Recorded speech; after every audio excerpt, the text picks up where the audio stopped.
Hi, my name is Riley Kirk, and I am doing a presentation on La Habana, Cuba.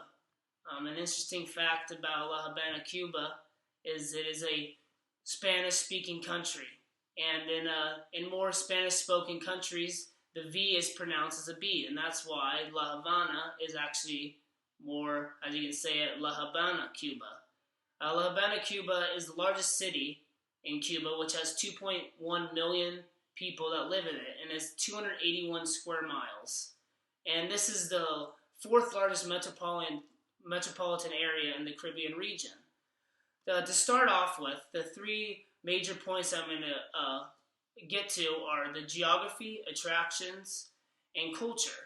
Just to start off, the geography of Cuba, it's right under the south of the Florida Keys, where the Gulf of Mexico joins the Atlantic Ocean.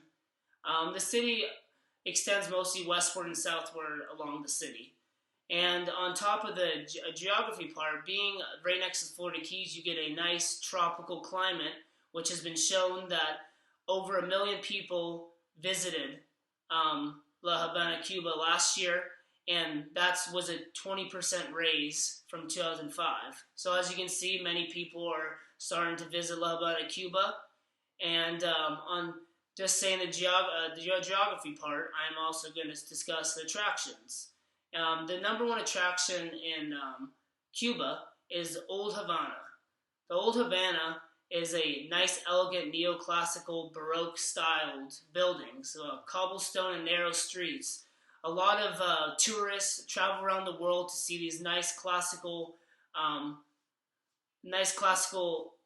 works of art, and it's a very impressive military fortress. The second attraction that I'll be talking today is the Malcone. The Malcone is not necessarily a nice, well-structured military fortress, but as more of just a sightseeing journey for tourists. The Malcone is on a 7-kilometer boulevard that overlooks the ocean that shows many different architectural styles. So going on from attractions, I will be talking about the deep and rich culture of the Cuban culture. Like I said previously in my presentation, I chose La Habana, Cuba because I'm a baseball player. I play for PVCC, and as you can see, baseball is heavily influenced in the Cuban culture.